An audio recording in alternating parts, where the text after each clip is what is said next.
overflow room over here with a TV set up.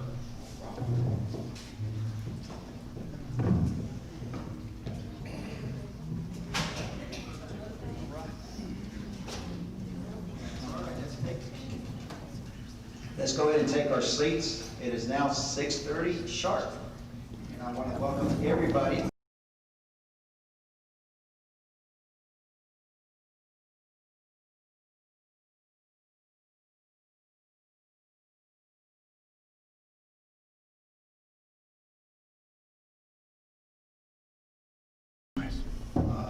Please keep Ann, his wife, his son Austin, and the whole Jones family in your thoughts and prayers. So let's go ahead and pause for a moment.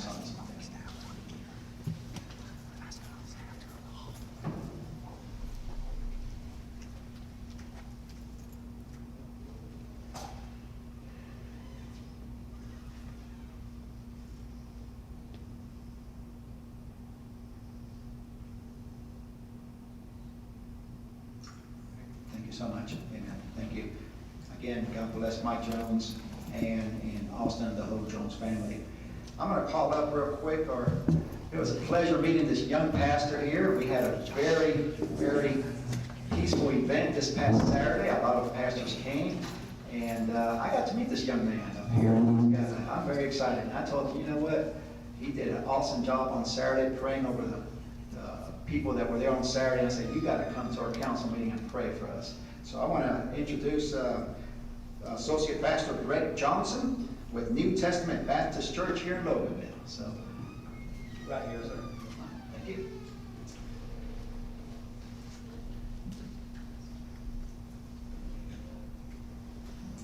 All right, let's pray. Father, we just recognize your goodness. We recognize your faithfulness, not just in our communities, but we can see it in our own personal lives. And we want to say thank you. We thank you for your guidance. Lord, we ask that you continue to guide us. Guide those in leadership. Give them wisdom to discern what's right and wrong, wisdom to follow after you and the truth that you set before us. Lord, I ask that you would protect us. There's so much evil, so much going on in this world, and we recognize that it is you who protect us every single day, and we ask that you would continue that. Be with those who you've placed in the front lines that protect us and defend our freedoms, whether it's abroad or it's near. We ask that you would be with them, be with their families, just the struggles they may go through. I pray that you would give them guidance, you give them peace, and you would surround them with people who love them and support them. Lord, I pray that you would also continue, Father, continue blessing us. Lord, your word promises that righteousness that exalted the nation. Lord, you also promise us that no good thing will you withhold to them that walk uprightly. So, Lord, I pray that you would give us a desire to follow you, a desire to walk in truth. Lord, be with our council. Help them to make wise decisions that embetter others, Father, that lift up this community, that would make it a community that would please and honor you. Lord, I pray that you would raise up others in our community, that they would take ownership here, that they would desire to have a community that loves you and loves others. And Lord, I just thank you that you're in control, that even when things around us seem to go crazy and a lot of fear happens, Father, we can trust your word and we can trust you. So Lord, I pray that you would fill us with your love, because your word promises that perfect love casteth out all fears. And so God, we just thank you so much for all you do. And Lord, we ask that your kingdom would be further. And we thank you for your son, Christ. It's in Jesus' name we pray. Amen. Amen. Thank you so much, Pastor Brett. Let's go ahead and stand up. I'm going to call Tom Ordway. He is with Boy Scout Troop Snellville, Troop 65. He's going to lead us in prayer. So let's do it. Right here. Pledge allegiance to the flag of the United States of America and to the republic for which it stands, one nation, under God, indivisible, with liberty and justice for all. You may be seated. Let me young man with you. Love it. I told this grandma that he said, no, he's a little shy. And I told him, a young man with a uniform like like that is not going to come to my council meeting and just be shy and sit. So we're going to, thank you so much. Thank you so much. With that being said, we're going to go ahead and get started with the, I'm going to call the meeting to order, and I'm going to ask for a motion to adopt the agenda. We have a motion to adopt the agenda. Second. We have a second. Any discussion on the adoption of the agenda? Any discussion from the audience? So all in favor, signify by saying aye. Aye. All opposed, like sign. All right, the agenda has been adopted. Now we're coming down to the consent agenda. These are items that we talked about on Monday during our work session. I'm going to ask for a motion to approve the consent agenda. So moved. We have a motion. Second. We have a second. Any discussion about the consent agenda? Any discussion from the audience? All in favor, signify by saying aye. Aye. All opposed, like sign. All right, the consent agenda has been adopted. We're coming down to LD appointments, the oath. I think Lisa has, we all, let's see, we got 4 appointments here. Dana Russell, Tricia Elliott, Skip Allows is here. Michael Durham, are you here? Michael, here in the back. Thank you, sir.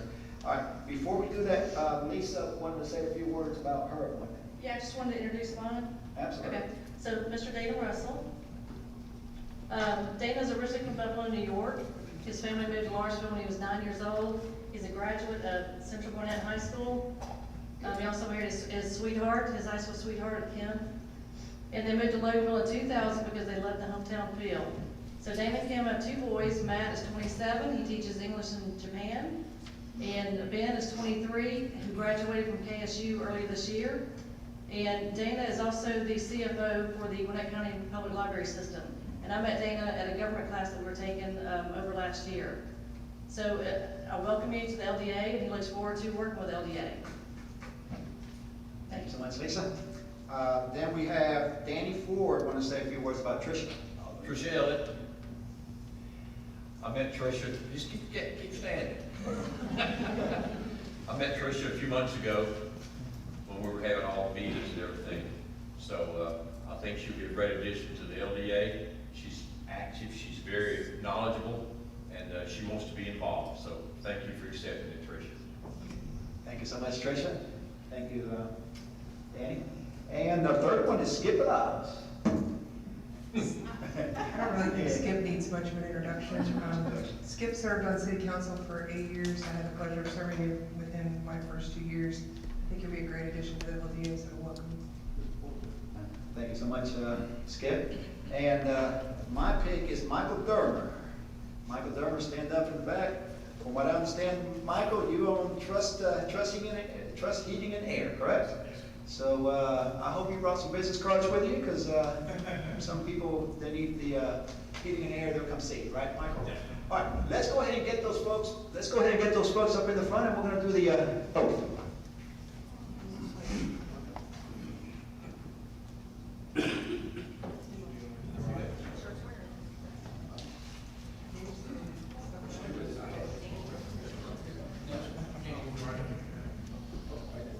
But it is a lot better to be sworn in than be sworn at. I've had some of both.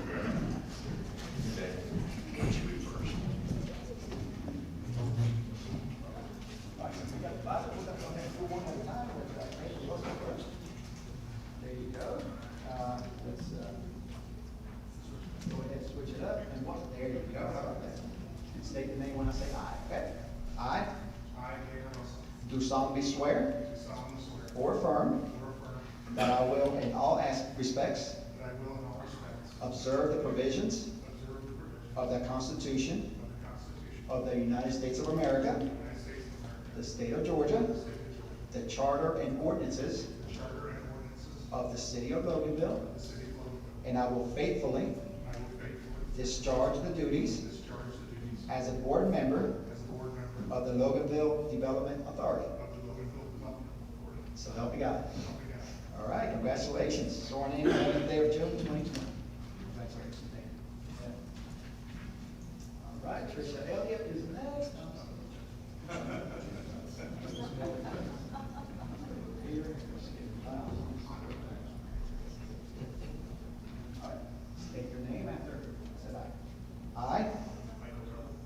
solemnly swear or affirm do solemnly swear or affirm that I will, in all respects, that I will in all respects observe the provisions observe the provisions of the Constitution of the Constitution of the United States of America and the state of Georgia, and the state of the charter and ordinances Georgia, the charter and ordinances of the city of Loganville, of the city of Loganville, and I will faithfully discharge the duties discharge the duties as a board member as a board member of the Loganville Development Authority. of Loganville Development Authority. So help me God. All right, congratulations, sworn this 11th day of June 2020. All right. Elliot.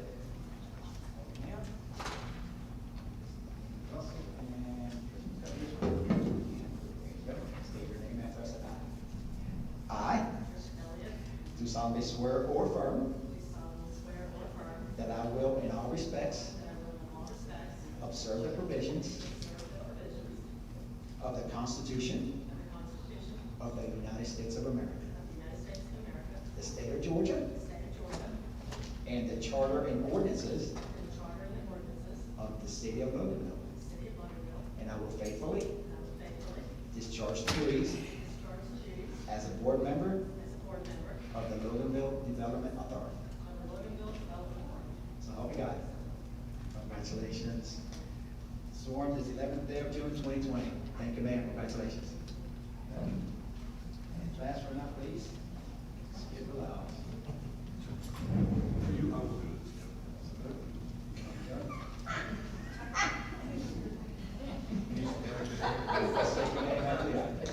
I do solemnly swear or affirm solemnly swear that I will, in all respects, I will in all respects observe the provisions observe the provisions of the Constitution of the Constitution of the United States of America, of the United States of America, the state of Georgia, the state of Georgia, and all the charter and ordinances and the charter and ordinances of the city of Loganville. of the city of Loganville, And I will faithfully and I will faithfully discharge the duties discharge the duties as a board member as a board member of the Loganville Development Authority. of the Loganville Development Authority. So help me God. God. Congratulations. Congratulations. Sworn this 11th day of June 2020. All right. You guys want to go ahead and just grab pictures? Where's Robbie here?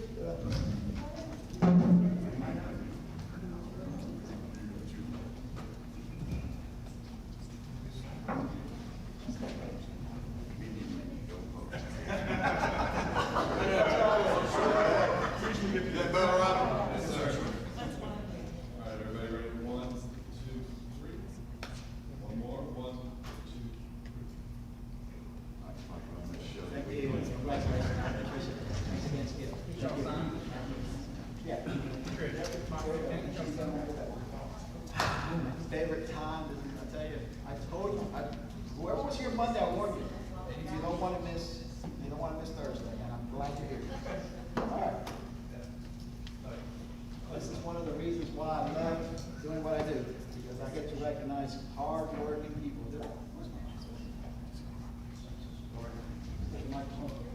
I don't know if you guys heard me in the back. This is why I love doing what I do, because I just get to recognize hard-working people. And you know, a few months ago we got the COVID, and these first responders just went in there and they do it behind the scenes, and they don't want to they don't want to get recognized. They just want to save lives, cure people. But what got me is this article back in April 15, 2020, Survival.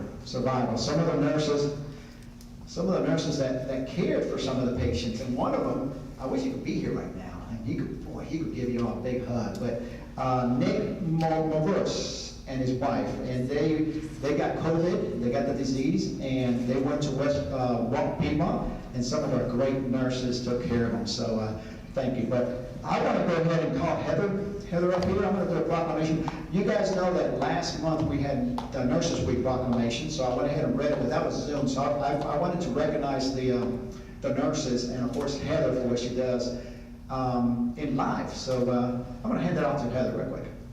Okay, I'm going to call up some of our nurses. So Vanell, if you'll come up here. Vanell is representing our ICU. Amber, if you'll come up, is representing our Med-Surg unit. And then Justin and Mickey, if y'all will come up, they're representing our ER.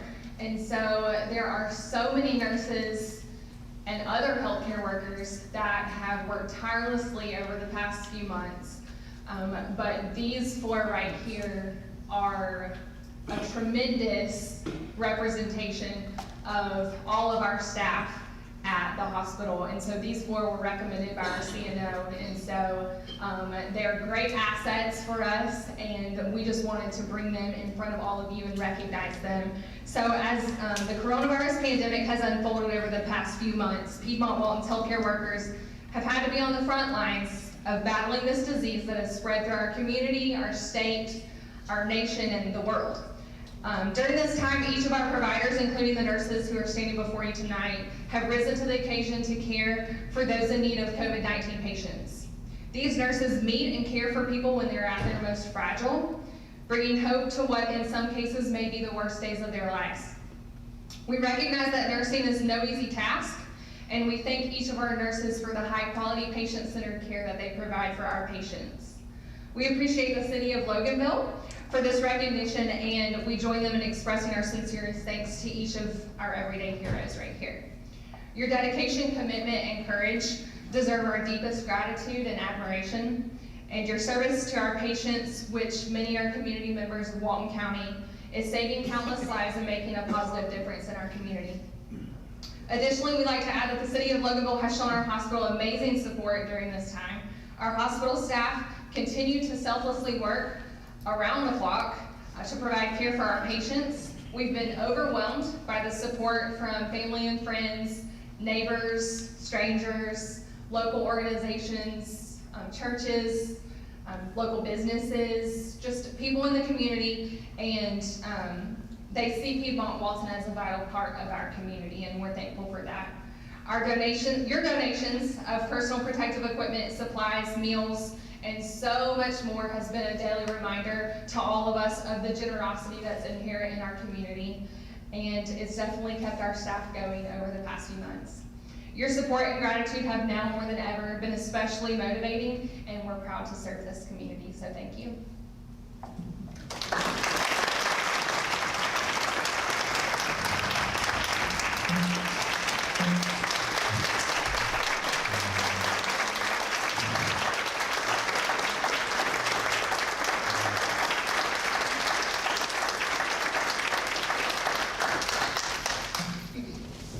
Before I read the proclamation, also, yesterday while I was canvassing a neighborhood, I met a very nice young lady, and she was a former nurse. And Miss Jordan, she's a former nurse, and I want to recognize you so much for being here also. Thank you.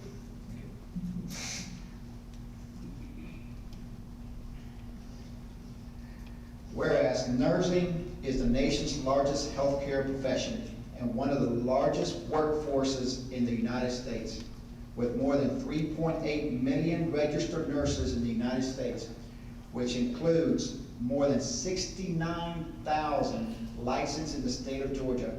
And whereas nurses are in the front line of the world health crisis as a result of the COVID-19 pandemic, and nursing professionals need our support now more than ever, as their skills and commitment during the pandemic help fight a life-saving difference every day. And whereas our families, communities, and residents depend on registered nurses and other critical healthcare workers to provide quality care, often in our most vulnerable moments in life. And whereas President Nixon issued a proclamation in 1974 in recognition of National Nurses Week, and in 1982, President Reagan signed a proclamation declaring May 6th as National Recognition Day for Nurses. Whereas, as the American Nursing Association Board of Directors expanded the recognition of nurses to a week-long celebration in 1991, ending May 12th, the birthday of Florence Nightingale, who is known as the founder of modern nursing, and for which International Nurses Day has been celebrated since 1965. Now, therefore, I, Ray Martinez, Mayor of the City of Loganville, on behalf of all the residents, every single one of you, of the City of Loganville, do hereby proclaim May 6th through the 12th, 2020 as Nurses Week in our city, to express our deep, deep gratitude and appreciation to all nurses for their dedication to caring, comforting, and healing. I thank nurses for their steadfast commitment to being on the front lines every day, but especially during this unprecedented health crisis, given this 11th day of June 2020. Ray Martinez, your mayor. Again, congratulations.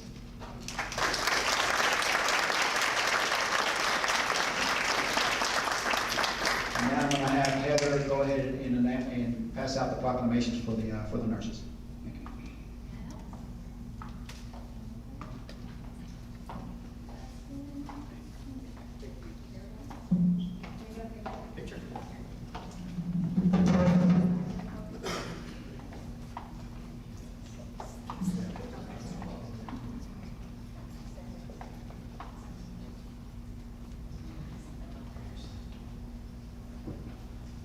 Okay, everybody's ready? One, two, Jay. Up.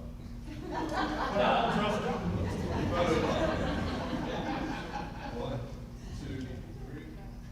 And again, one, two, Let's do it one more time.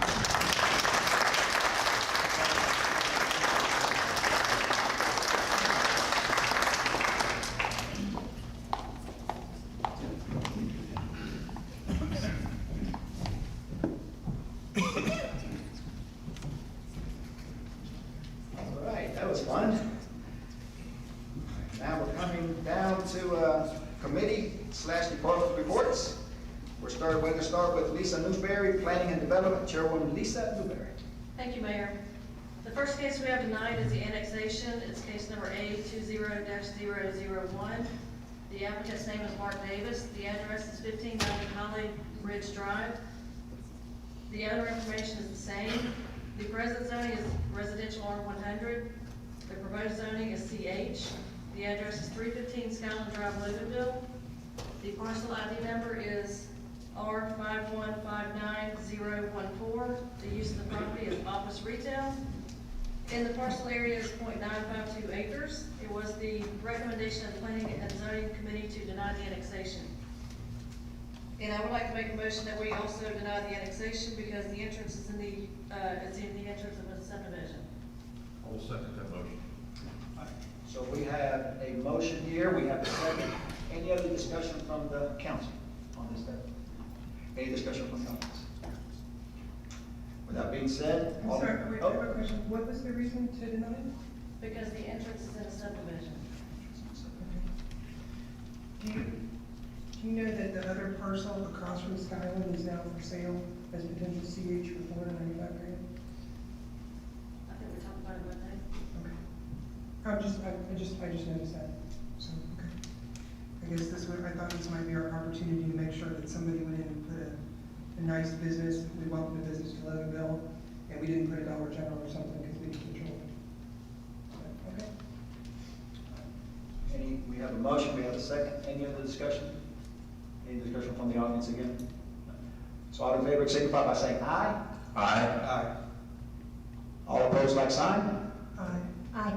So we got two. Okay. So we have 4 for the motion, we got 2 against. The motion passed. Okay. Thank you. Okay. And the second case is the rezone. Do we need to read the rezone? All right, moving over to the next case. It is rezone for case number R20-003. The applicant's name is Tip Huan. The address is 2205 Highway 81 South. The other information is Lagram Brenlagen. The address is 4505 Lafayette Lane.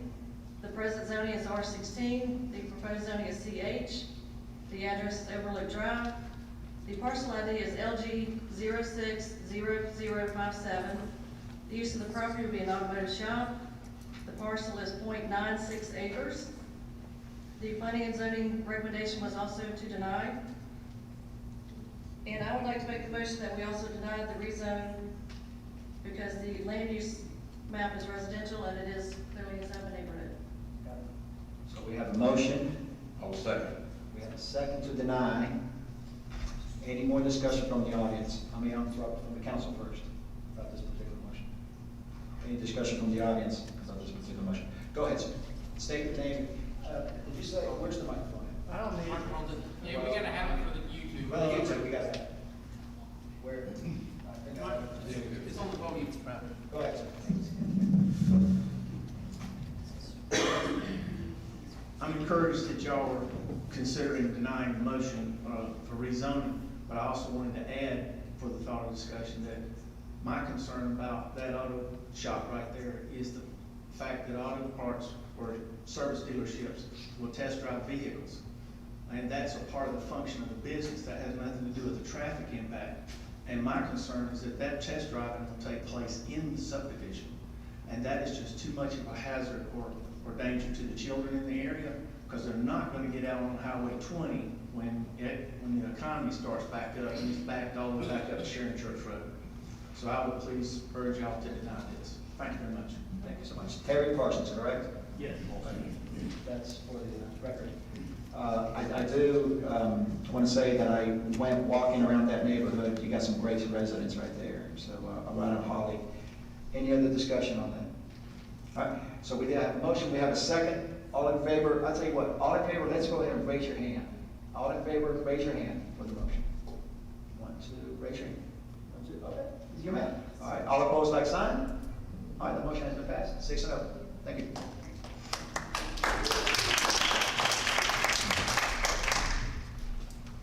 Okay, and Robin, I don't need to make a reason on that. I'm sorry? We're done now? Yes. You're talking about the second, would you have to do this? Okay.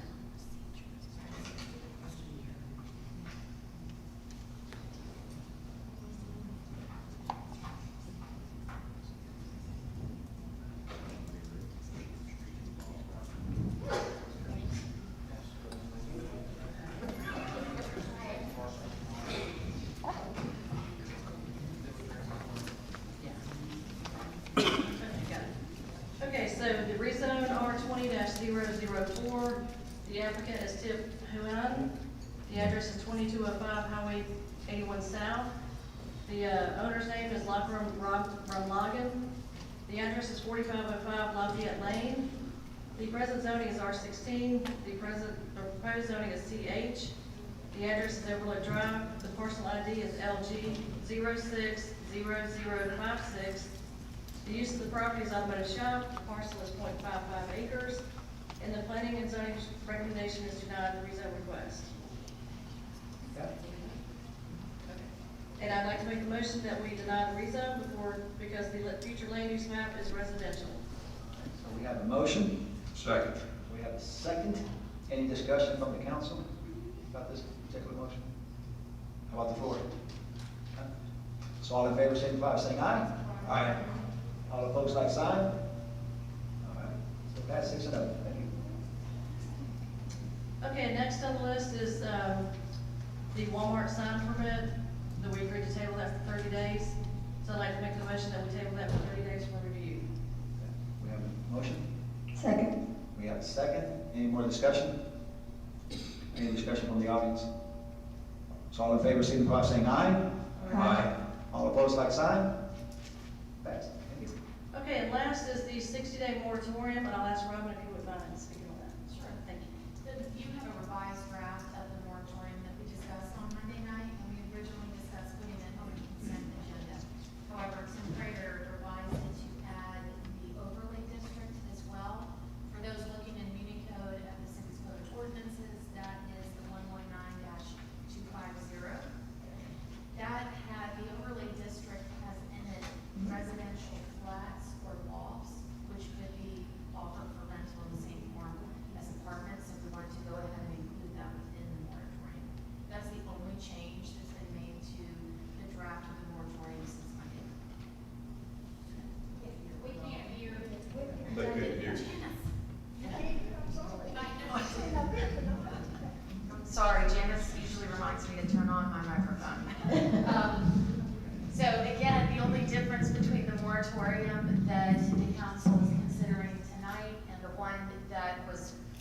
talked about, or that we talked about on Monday night, is we added the overlay district.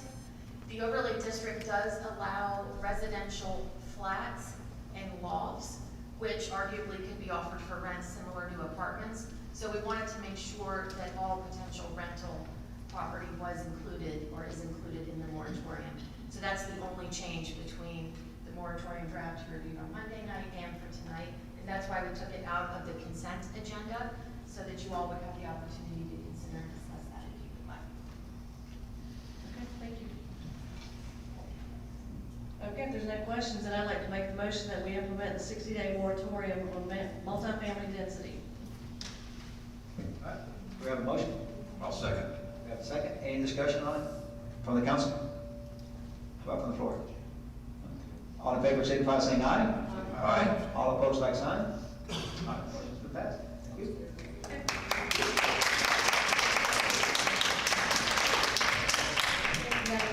Okay. All right, thank you so much, Lisa Newberry. Coming down to Finance/Economic Development, Chairwoman Ann Hutzinger. Thank you, Mr. Mayor. I have two things on my agenda. As mentioned on Monday's meeting about the property and liability insurance renewal, I was hoping to have the document for this evening. However, the carrier wants to go rebid part of the renewal. So this renewal is property, liability, auto, public officials, cybersecurity. It's really our whole insurance package as a city. Currently, that premium is $225,000 a year. Because they've asked to rebid the cyber piece, they don't have the final quote. However, they have indicated that it will not exceed $230,000. So what I'd like to do, if everybody's okay with it, because it has to bind by July 1, is to make a motion, what we can discuss, but where I'm trying to go is that we do a not to exceed of $230,000 for the renewal. And then that will give Danny the opportunity to go ahead and renew it so that it binds in time. So any questions? I'm sure now we can answer detailed questions if anybody has them. What was our premium last year? 225. 225.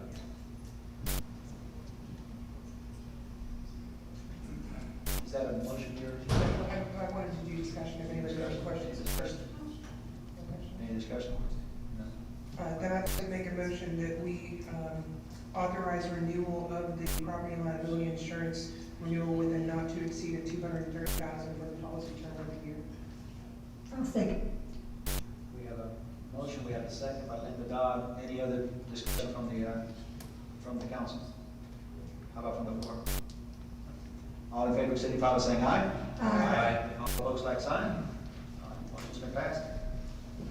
Thank you, Mr. Mayor. The second part of my presentation is Dan will be reviewing and going through the budget PowerPoint that he did on Monday. And at the end of his review, then we'll take questions and I'll ask for a motion to approve the budget. So, Dan? Thank you. Sure this is on. Can you hear me back there? All right. Situated. Okay, for those who was not here Monday night, this is the second public hearing we're having for the budget. I explained in detail Monday night. That reason there's not 3 public hearings is because we're not raising taxes we anticipate this year. That will come later when the millage rate is set, which is typically in August or September. We'll probably be a month behind because the digest is going to be late. That's what we're hearing from the 2 counties that we're in. But this budget was done with the current rollback rate of 11.85. The millage rate for the C logo, the approved millage rate is 12.32. But we did do a rollback rate, and I have no reason to believe that we won't do a rollback rate after we get the digest. So that'll be in hopefully August or September, but maybe as late as October. But the later it is, it means the later money comes in for property taxes. So we'll get started. If you have any questions, just raise your hand. Ask a question. I'll repeat it for the YouTube folks that may be not here. So here we go. So this, Kyle, which button is it? Let's see if I can figure this out. There's a switch on the side to turn it on. Oh, you didn't turn it on? No, I apologize. Shit, it's hard to find good. Just kidding. Oh, here we go. So this is, explain this for fiscal year 2021. Government works a little bit different than what you're used to probably. Our year doesn't start till July 1, ends June 30th. We're about to close this budget out for fiscal year 20, going to fiscal year 21. So the 100 means general fund. So what that means to you is that's what's considered as tax money. It's just a portion of this evidence to release evidence to the DA's office once case goes to court, and then to also log it back into the police department. And also a vehicle for the police department. They're always getting vehicles because we have over, I don't know, 30 on the road vehicles, and it's not uncommon for vehicles to have a couple 100,000 miles within 5 years. So we replace vehicles quite often, and sometimes we have to replace them when they get wrecked or get shot at, unfortunately. So extrication equipment for the fire department, that's something that's been asked for the last couple of years. We tried for a grant last year, didn't get it. But this year it was put in the budget to buy. We increased building repair and maintenance citywide for obvious reasons. A lot of air conditioners were going out. One of the air conditioners here went out this year. It was a cost of $18,000. So there's not cheap to replace these air conditioners. Fleet equipment, that's for a fuel pump at our fuel center. That's what gives gasoline to all the vehicles within the city. The pump we had it came off of Mayflower. We fixed it until it cannot be fixed any further. If you think I'm kidding, just go look at it. LMIG, that's your local grant. That is a state fund for road projects. We combined 2 fiscal years, so it obviously increased the budget. It's a little over $380,000 for road maintenance. Decorations for town green and street poles. When they decorate for Christmas time, we're literally using decorations literally longer than I've been here, and I've been here 27 years. So we replaced last year the Christmas tree and some of the street poles. We got a lot of complaints about the street poles being too small. So this year we're going to look at some larger ones, but they come with a cost. So we're looking at doing that. And also the big one, and this is not only for the general fund, but for enterprise fund, is a new accounting software that handles all of our accounting, our payroll, our utility billing, record keeping, purchasing. It tracks it all. So we're going with a new company. We've had the current one since 2005. We've been shopping around. I've not been happy with this company ever since I became city manager, but this is a major upgrade. It will take at least a year to transition from what we have now to the new. We've called around to all the cities around us, cities that are like our size and similar to what we do with utilities, with our own, we bill our own taxes. Some cities don't bill taxes, they let the county handle it, but here we do our taxes. So what we found out, most people use this same software, and I believe it's called Tyler. How's that correct? Tyler Technology. One of the biggest features that I wanted, and I think that, speak for the council, is water bills. You don't get your notice is your bill. Every drop of water we buy, we had to pay. So as you all know, some of you, unfortunately, if you're on the naughty list, you'll be getting a letter hopefully today or tomorrow saying that we will reinstate cutoffs. The last 3 months we have not, and that has put a large debt on the system because we actually had to pay that water. So trying to clean up the books, we asked the council to reinstate the cutoffs this month, and they granted us. So we sent out 900 notices today. A month, what we typically have. So if you get it, just please come see us, pay online. We don't cut anybody's water off because it is a hassle for staff to cut off around, go back, cut it back on. But we also we need, that's their sole income for the water department is water revenue. So if anybody's has an issue, they come talk to us, we'll work something out. But problem is some of these people have not paid in 3 or 4 months, and their bill is quite large. If we keep continuing, it'll get where they cannot afford it, and the city will pay for that. So hopefully everybody in this room is on that list, but if you are, you'll get a nice letter from us. Please pay your bill. So anyway, the accounting software is part of the general fund at a little over $100,000, and also the water fund is paying about $100,000 as well. I believe it's $225 total for the upgrade. But with that new system, it'll do automated calling for us. It's a feature we'll have to buy, of course, but it will call the customer and say, hey, your bill is late, please pay.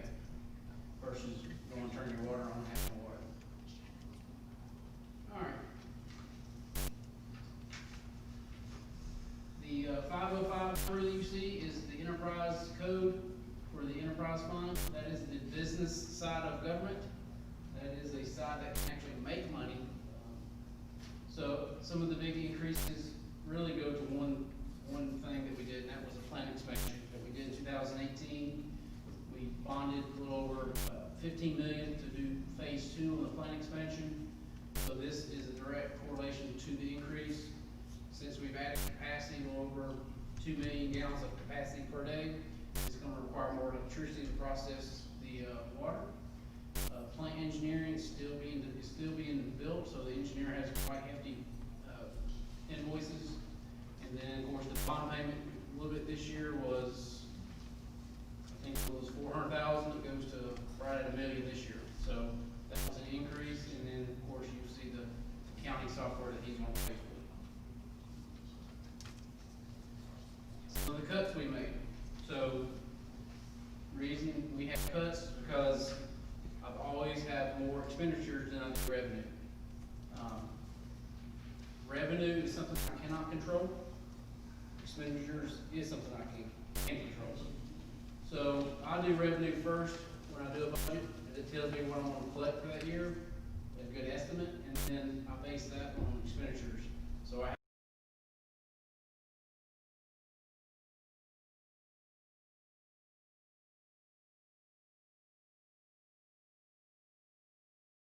and of course, some of the street repair that's covered by transportation supplies.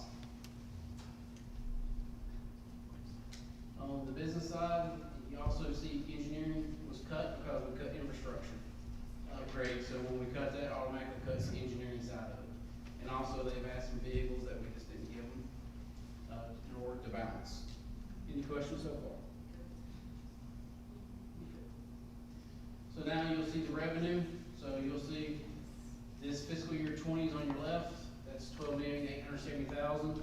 That's what the fiscal 20 year is. Now, some of you may see that if you look this time last year, that number's different. That's because we bought 2 vehicles out of reserve, so it increased that budget. In case you see that difference, that's why. From time that we present to the time we ended, we increased the budget because we bought a chipper and a claw truck that increased the budget. That was not originally in the budget. Fiscal year 21, we're looking at $13,032,358 with a difference of a little over $161,000 from last year to this year. So it's not that much of an increase. This breaks it down to the revenues. Kyle, you can zoom, just so you can see on the far right is your property taxes. That's where 44.5% of the revenue comes from. And then lost is your local option sales tax. It's on the bottom left. That is where you go out in Walton County and you buy something, that extra 1%. It comes back based to the cities and the county based on the population. Very similar to your SPOS. The next one is other taxes. That's all your tablet taxes, fuel tax, alcohol tax, all those taxes, and other makes up the other 10%. And then it starts falling out from the business license and insurance premiums. Actually, our insurance premiums went up quite a bit because our ISO rating dropped. So the lower we go on that, the more money we get back from the insurance office. And that's directly tied to the fire department that we have here. All right, expenditures is, we'll go through these fairly quickly. It breaks it down from the 1100, 1300, those are all the codes that we use based. So legislation is those 7 people that are in front of you. Their budget this year is $91,212. You see a cut of $8,600. 1,300 is myself and HR department. The fiscal year this we're going into is $478,000. A difference of $57,000.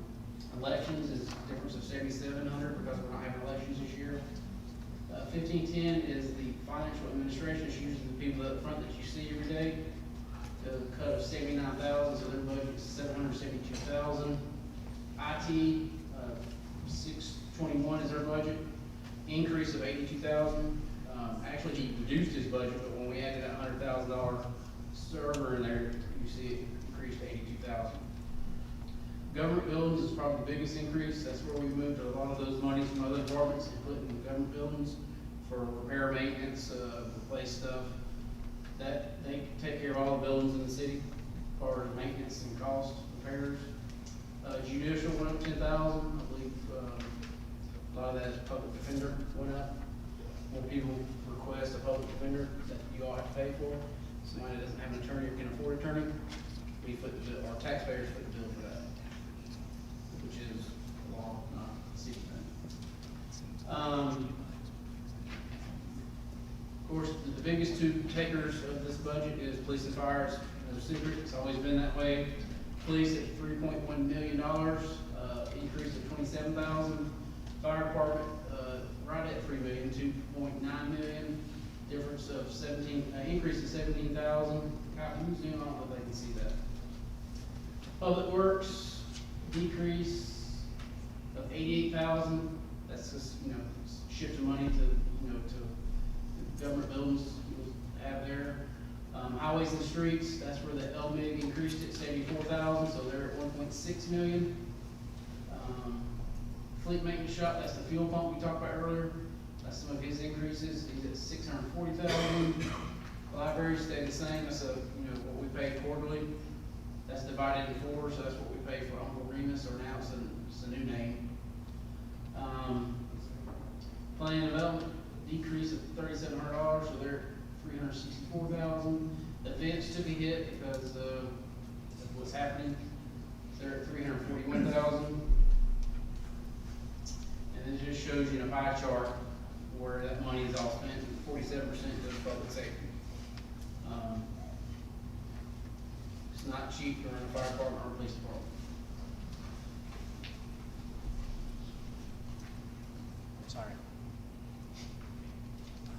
All right, the business side of the city, this is the water and sewer revenues. Increase from last year to this year of 401,000. So this fiscal year they're at 9.33 million. That's for the 4 departments on the water side. That's stormwater, water, sewer, and wastewater. And then the revenues is pretty much where they get their money from. As you can see, tax money doesn't fund that. They're 100% user fee. So every time you pay your water bill, sewer bill, it goes to them. Stormwater, that's where they get their revenue. So water and sewer is the biggest sales at 60%, and then it breaks down to septic, hauler, solid waste, lake fees, meter fees, all these things.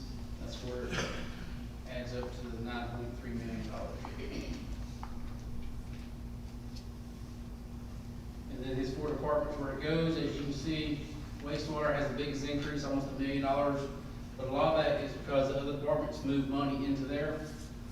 That's why they're some negative 131, negative 396, negative 38,000. It just got shifted. And the difference between that and the shift is the plant expansion, bond payment, plant engineering, and electricity. So the first one is wastewater. So what that is, that's the plant. That's what treats the waste and releases it to the creek. Stormwater, when it rains, we have to capture it, control it, mitigate it. Sewer is at your home, when you flush your toilet, that's the infrastructure for that. Water is when you turn your faucet on, that's your water. So that's the 4 for enterprise. Any questions? I'm probably going fast. So this is where the money goes, who gets the most. 40%, 46% goes to wastewater, then by water, then sewer, then stormwater. This is really for the city councils. They always like to know where our fund balance sits, our retirement fund sits. Since we don't have the fiscal year 19 audit back yet, we have to go with what we had. This is the same as last year. So we're 92% funded for our retirement. Special revenues, these are revenues that can only be used in certain areas. And this is neither tax nor business. This is your solid waste, this is your trash bill. This is what we budget. You see a negative of 118,000. That's because they've had some increases that we did not pass on. The city absorbed the cost instead of passing on to the customer. Confiscated assets is your local drug dealer. So every time the police go out and make an arrest, whatever they seize, cash, vehicles, whatever, we get a percentage of that. This is for the for not the people in Loganville Police, but this is for our Loganville Police that work in the DUI task force that work in the United States. It could be Georgia today, it could be Texas tomorrow. So they go everywhere. And when it goes to court, we get a percentage of that. Federal government gets their take first, then the state, then the local agencies that make up that DUI task force. The council was very gracious enough last year's budget to give us an extra DUI officer. So we hired an extra person to work on that DUI, so, what did I say, DUI? Let me tell you why I'm talking DUI, because when we were doing our court demo for Zoom, because we had to fix it. Well, the judge was like, well, we need to run it. I said, well, I'll be the guy, so give me some tickets. So Chief Lowry gave me 6 tickets: DUI, running, speeding. What else, Greg? I mean, it was a whole 18 pages worth of stuff. Robin Webb was my defendant who did not show up for court, so I defended myself. And luckily today I beat the charges. She had a real court. That's why I said DUI. But anyway, it was good. So we had our first Zoom court this week, Greg? Last week. So, and it can also is on YouTube. So yeah. Anyway, so DEA position that we received. Thank you, Ann. They work cases, but also what we get from DEA is their technology. So if Greg has somebody he's suspecting here or a house, he has firsthand access to DEA to do things that normally that local police don't have technology. So not to give too many secrets away, Greg's probably frowning on saying that, but you know, it's good being the DEA because we got a lot of toys they can play with. So, but that number, it could be 100,000 today, and we could get drops from 2 years ago that we did. It's just really no way to show what you truly get because you don't know when cases will go before a judge. So I know there's one out there floating that's a couple $100,000 that we may get once it goes to court. So they made a seize of how much? 3.6 million in cash. Yeah. In cash. Tractor Trailer. And hopefully we'll get a large percentage of that. The more we work the case, the more our percent is. So. And then hotel motels, the tax you pay for people that stay in our motels in the city of Louisville, that money can only be used in a certain area. And I believe, is Joanne here? Melanie, I know you can tell her. She asked about downtown. Hotel motel money can be used to help downtown developments. Okay. I found that out and I was going to tell her, so we'll get to that later. Then our next is our SPLOST. So the first one is the Gwinnett County SPLOST 2017. This means when it started, the voters voted on it in 2017. It started April, it ends in March of 2023. We're projected to get $3 million, a little over $3 million, which is, I'll show you the breakdown in a second, but it's in recreation, transportation, and infrastructure. That's for the Gwinnett side. That money typically stays on the Gwinnett side of Loganville. Usually those funds cannot cross boundary line. It's considered a special tax district. The Walton County SPLOST, this is what you all, if you lived in Walton County, voted on back in November of 18. It went in effect January 1. We projected to get 5.8. These are all 6-year SPLOST, so this is that extra 1 cent when you buy stuff, and that was broke down to transportation, public safety, and recreation, which that money can only be used in that category. One of the things we talked about Monday night that I talked to you tonight was you saw the T-SPLOST was on the consent agenda. That is another 1% sales tax that will go before the voters in November to see if we can get a T-SPLOST just for Walton County. That money can only be used for transportation, and 30% of it has to be used what's considered on-road systems, which is your state-owned right-of-ways, your highways, yours. Like for here, it'd be Highway 81, Highway 78, so we would have to use at least 30% of that money on those intersections, which no problem in doing. But council gets a list. You want to say something? Yeah. Okay. The council gets a list of what myself, the engineer, works on projects that we could do with that money. It's not to say that we will do those projects. And one of the projects on the 17 SPLOST that's on this T-SPLOST is Main Street streetscapes. I know that was a big topic of 1.2 million. That doesn't mean we have $1.2 million sitting in account just for Main Street. That just means it was a project that was identified back in 2016, 17 that we, I'm sorry, 2018 that we identified to be used if we so desire. But since Main Street project is no longer in use, then we more likely will not use that. They will all have to vote where they want to use that money. They voted tonight to use some of that money on some of the intersections that you see on the consent agenda. But typically, it takes about 4 years of collecting revenue before we start projects, because it comes in monthly. Walton County, we project about $100,000 a month that we get. Gwinnett County is $35,000 that we get.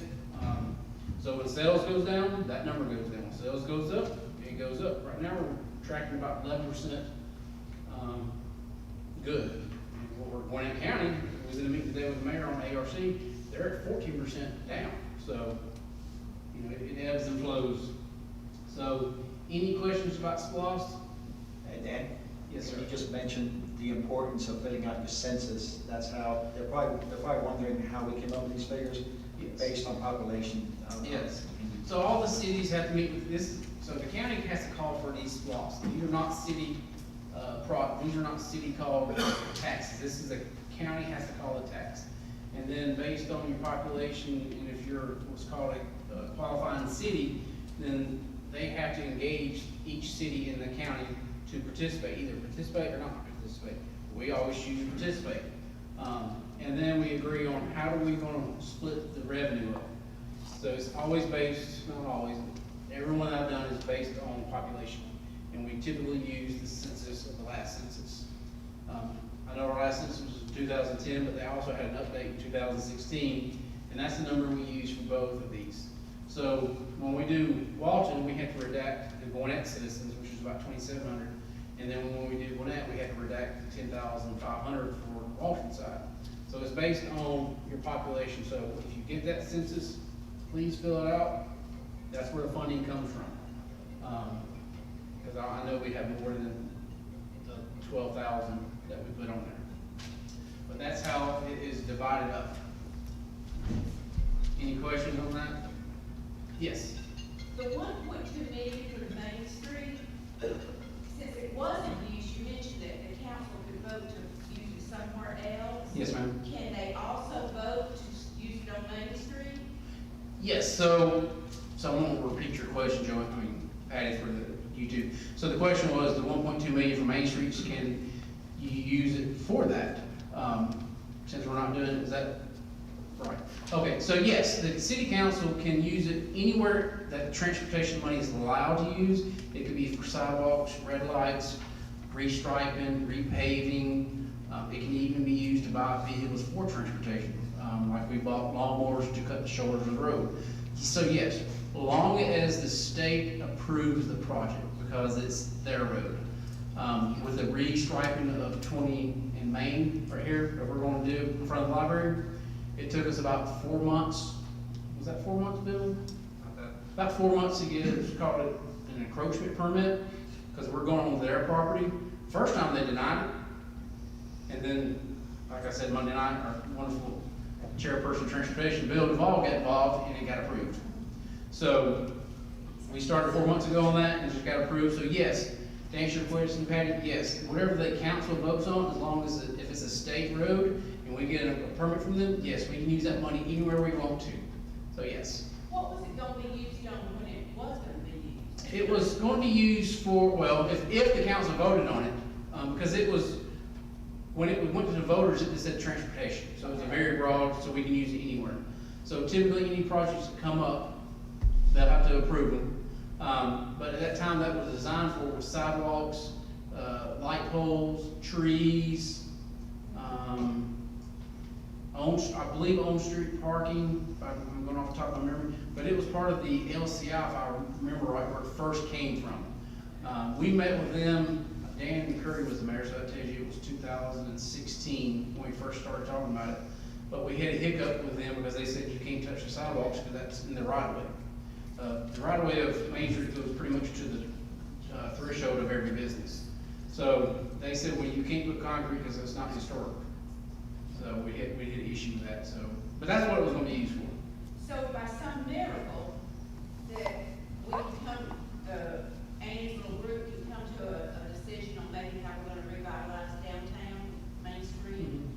Can that money be used for the trees, for this and that, like you just As said? long as it's tied to a road and sidewalks, it could be used for that, but it could not be used to build a building or, you know. But beautify. trees and sidewalks. If it's part of the trees, if they're part of the sidewalk, yes. Okay. You know, like you go downtown Atlanta, or they have the trees in the sidewalks with iron grate, it could be used for stuff like that. Okay. But I believe we were going for more of a, you know, lights. If you look at Monroe, they did a great job with trees and the Christmas lights they put in there. That's kind of what I was thinking, but,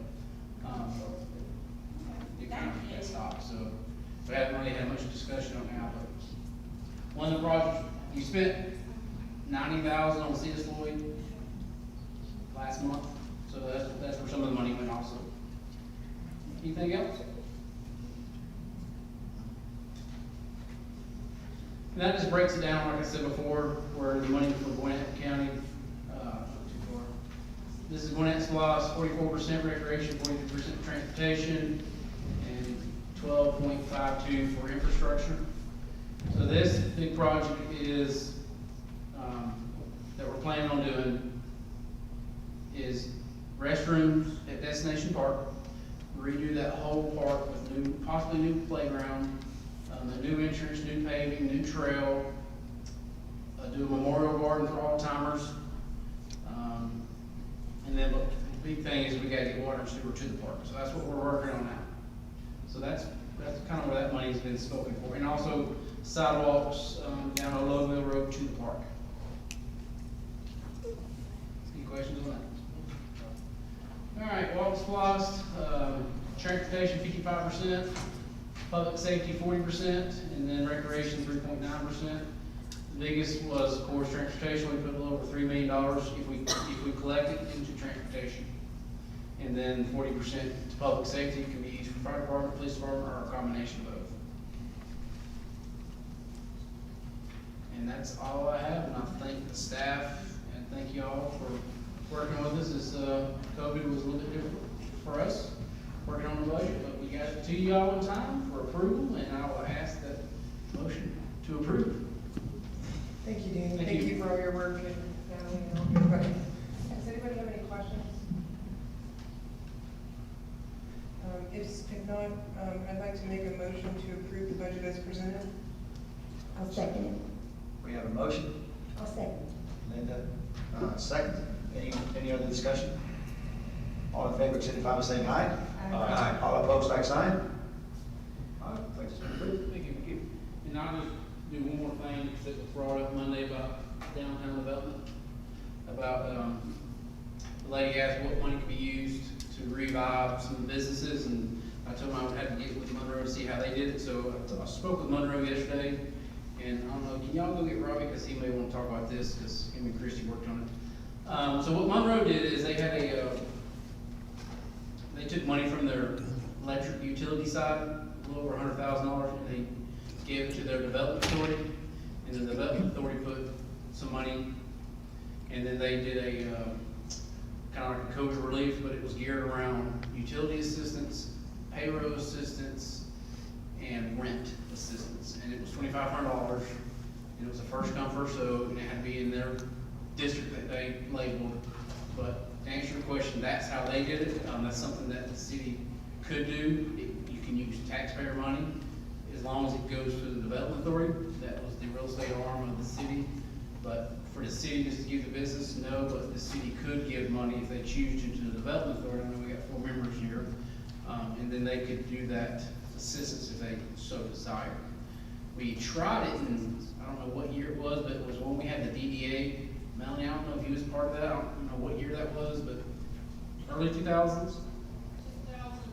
2010. What we recollect is it was $500 to $1,000 per applicant, with a max, I believe, 10,000. But we didn't have anybody taking that.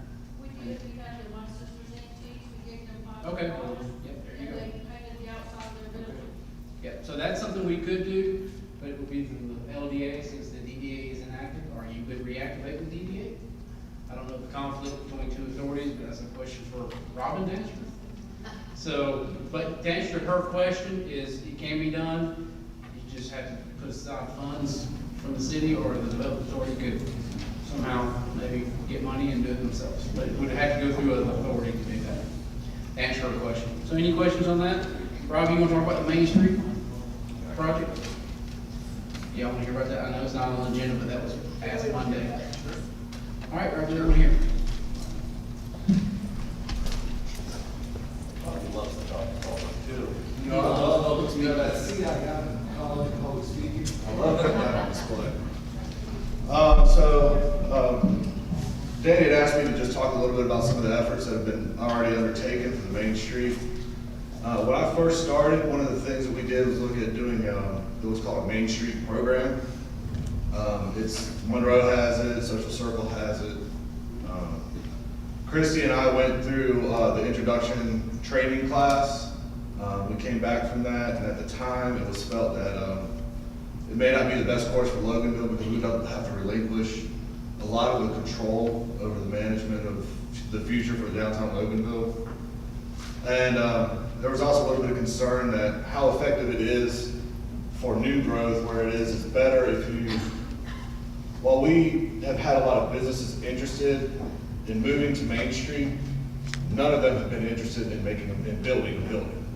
They want space to already move into. So the Main Street program really wasn't the most effective tool to meet that demand. As it stands right now, we do have one tool at our disposal. It's called a tax allocation district. That was approved. We got that approved by the state legislature. I think it was 2015, maybe 2016. That is more of a redevelopment tool, but it requires a cooperative agreement with the school system in the county, freezing tax rates, and then as property values increase, the funds that are generated by the difference will be put towards infrastructure improvements and things like that. That is not something we have pursued right now. With the limited amount of businesses that exist on Main Street right now, it would not generate much money. And the other thing that we have looked at is called an opportunity zone. When I first started here, that was another thing that they had me look at. The opportunity zone creates $2,500 job tax credits for anybody who comes into a given district and creates new jobs. And we've taken certain steps towards that, which included the adoption last year of the urban redevelopment plan. We're at a point right now where we would have to hire a consultant to take that to the next level. The feedback that I've gotten from the state DCA is that it's a tough road to pursue at this point because the state was very liberal in using that designation in the late 2000s and early 2010. So they've cracked down on it a little bit, but it is an option that we could pursue if necessary. That's pretty much the three main things that we've pursued in the 5 years that I've been here. Anything else? Any questions? Thank you. Mr. Reagan, that's all that I have. Thank you. Thank you so much, ma'am. Thank you. All right. Public safety, there you go. Public Safety Committee, Chairman Cable. Thank you, Mayor. We don't have any actionable items tonight. A couple updates. We did have 2 peaceful protests last week that the mayor and I attended. I think we had 600 on Wednesday and about 350 on Saturday. It was peaceful. We prayed. I want to thank Major Warnock and his staff for their professionalism. I want to thank them for keeping us safe. I see the guys out there in their gloves and masks, and it's 90 degrees, and under 5-minute response times, and that goes for the fire department too. So, Greg, I know you're the only one here tonight, but let the boys know that we appreciate it. Okay. I think that's all I have for you tonight. Chief Johnson is doing great, settling into his role as a new fire chief, and Mayor, that's all I have for you. And I had a couple things real quick. By the way, Dick Lowry is back home. He's doing very good. And I want to also echo what Jay Bolden said. Greg, also the partnership that we have with Walker County. We saw Walker County there. Please tell Joe Chapman and his group. Appreciate it. And GSP was also there on Saturday. And of course, some other fire folks. And tell you, it was very powerful. It was a very powerful Wednesday evening and a very powerful Saturday, because to show you that our city could come together with different beliefs, whether you agree with them or not. They had every right to speak. First Amendment, right? First Amendment, freedom of speech. And it was very peaceful, and this is how we do it. I can't be any more prouder. We got recognized, by the way, by CNBC, I think, did an article. And we got recognized on how we do it, how our citizens in Loganville could express their opinions without throwing one brick and without cussing. One word. So I cannot be any more powerful. It was a powerful, powerful message. Pastors showed up from different churches at the Cross, Orchard, Summit, First Baptist, and they prayed. They prayed for our public officials. They prayed for the organizers. They prayed for our city. Can't say enough. Very, very good message. Yeah, I want to say hello to my mom in Syracuse, New York, watching on YouTube. Hey, I got to do it. She just sent me a text. She said you look nice. Say hi to mom. I said, okay, mom. You got a good son. You got a good son. All right, anything else? All right, thank you. All right, coming down to public utilities / transportation, Chairman Dale Bildeball. I would share that with my mom, but I don't know if she can find YouTube. So, but just to echo some of what Danny said too, we talked about it on Monday, but the CS Floyd's come along. I mean, it's also just, there's other people here tonight just to touch on, that type of a project that is a DOT project that we can, we partnered with. But and now at the point where to wrap that up, GDOT will actually, their District 1 signal shop will actually come out and install and set up the signals themselves. So that's a really, really cool partnership between the project aspect as well as the physical effort put in by the agencies.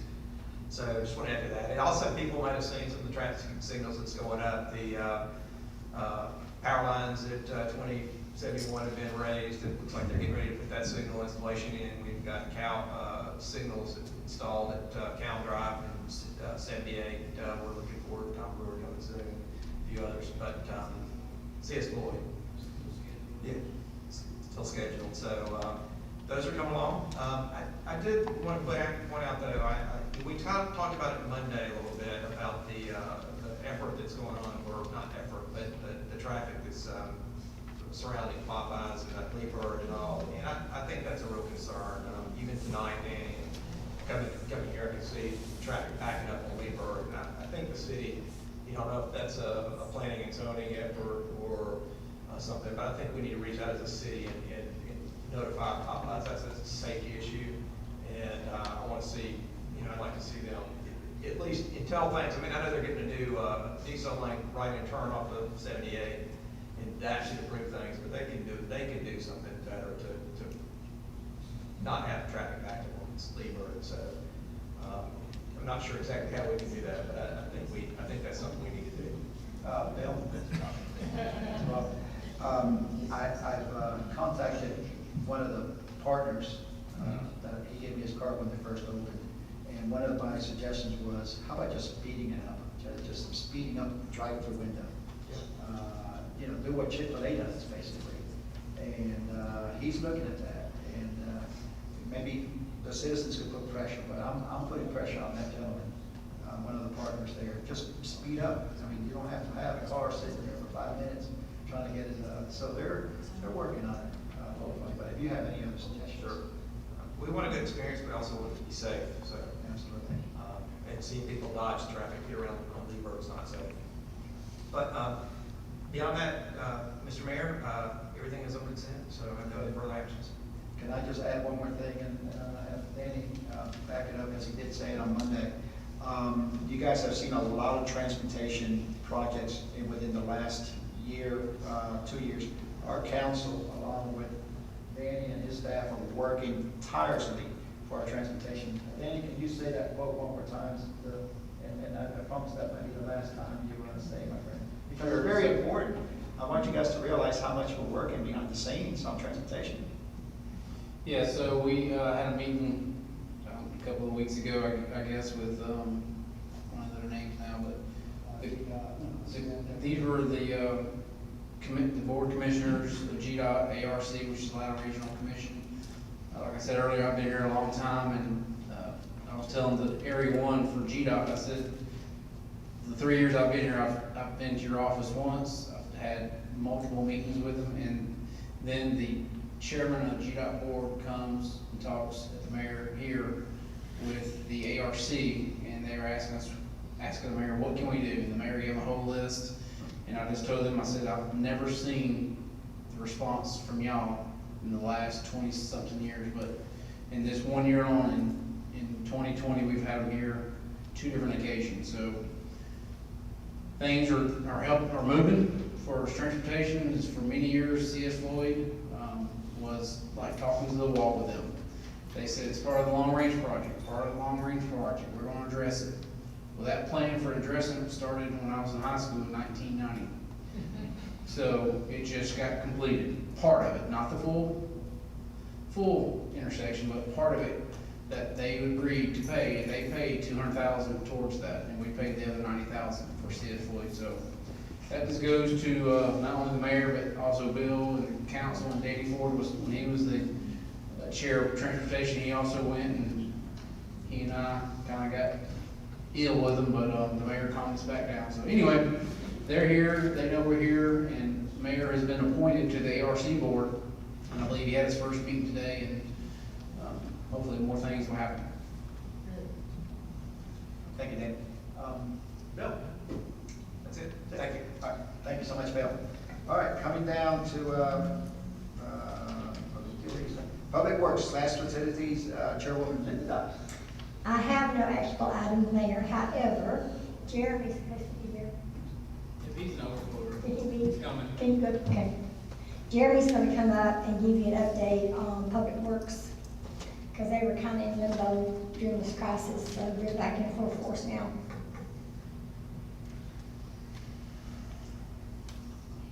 And he loves public speaking. He was not happy this morning when I told him to be here. Very shy. Yes. Might have left. He might have. Get Natalie to speak.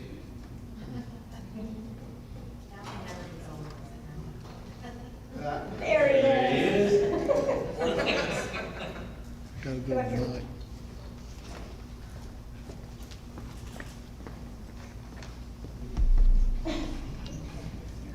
Jeremy, we just want you to give us an update on, y'all back in full force now, what's going on? How No y'all- speech, just some numbers.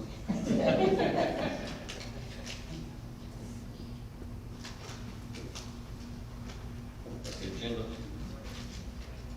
Okay, we stopped the chipping route on March 23rd, that Monday, and we started back on Monday, May 11th.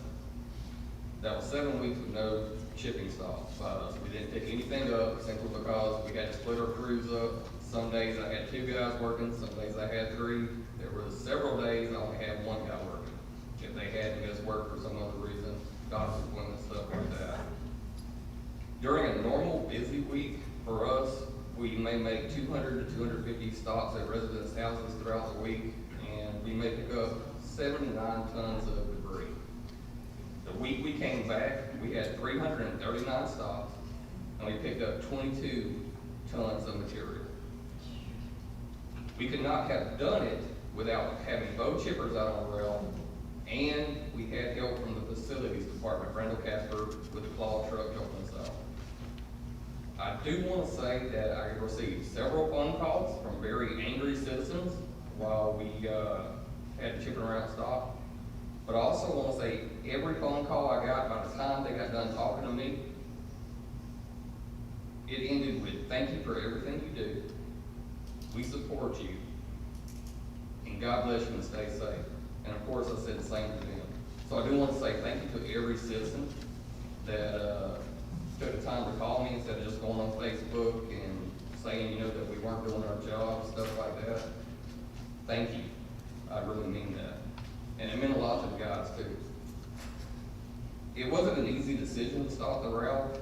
I actually thought about just running it myself with one of my guys saying, hey, if you'll work with me every day, we can keep this going so we don't have any complaints.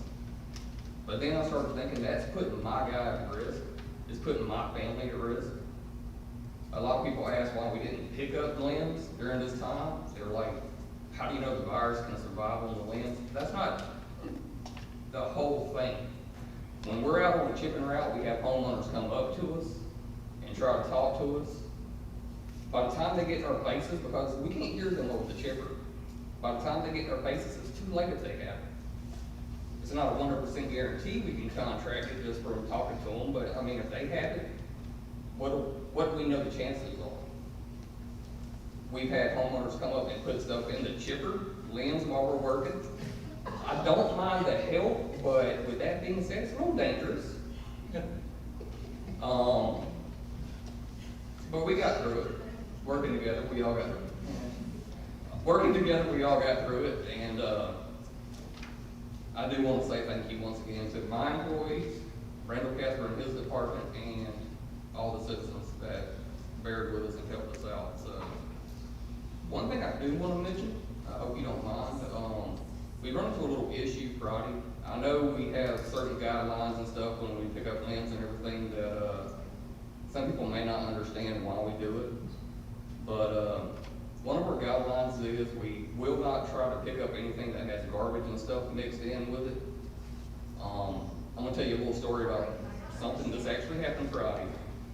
My guy stopped at one house to pick up a limb pile, and it was full of garbage.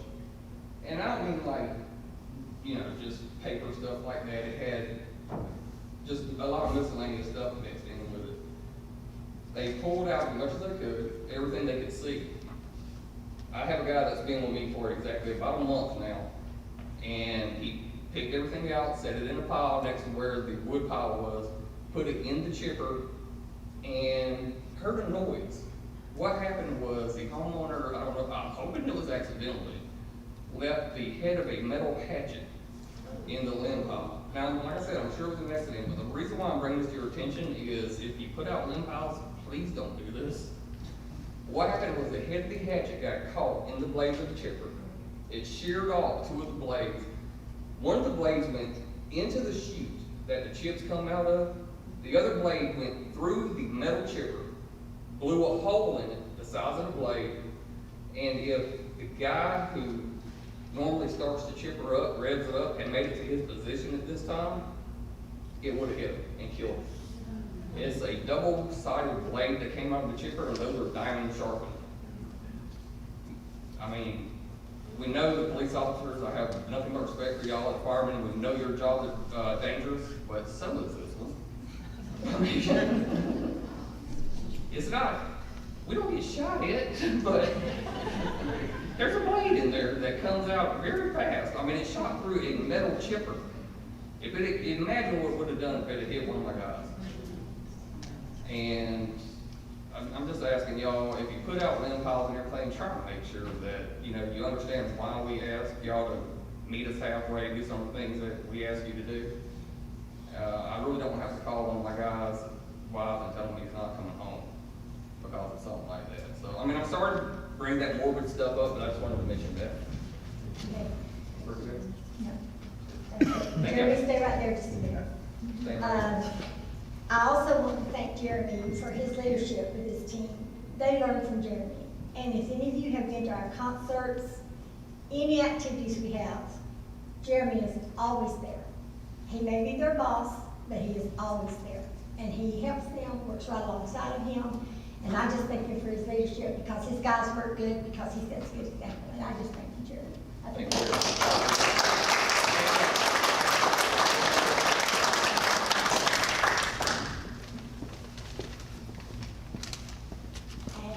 Mayor, that's all I have. All right.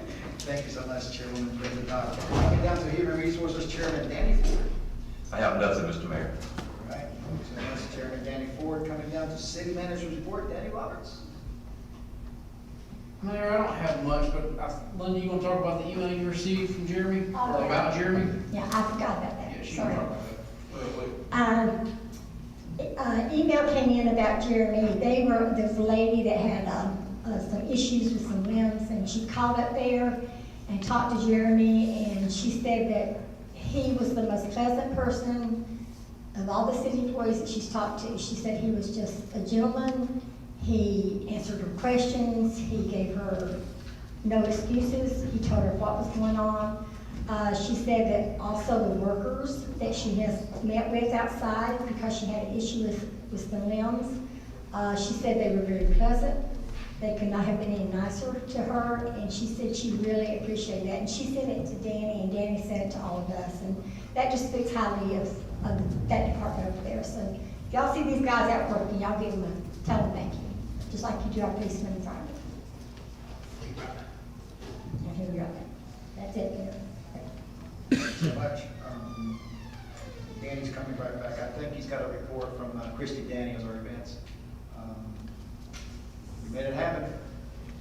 We made it happen. I think, I don't want to steal Christy's thunder, but just real quick, we are going to have a fireworks display. We are.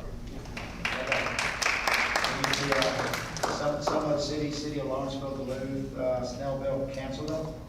I'd rather celebrate our country, our greatest country. So we are going to make it happen. She worked real hard behind the scenes. Christy, I was giving you thunder, but go ahead. Hello, everyone.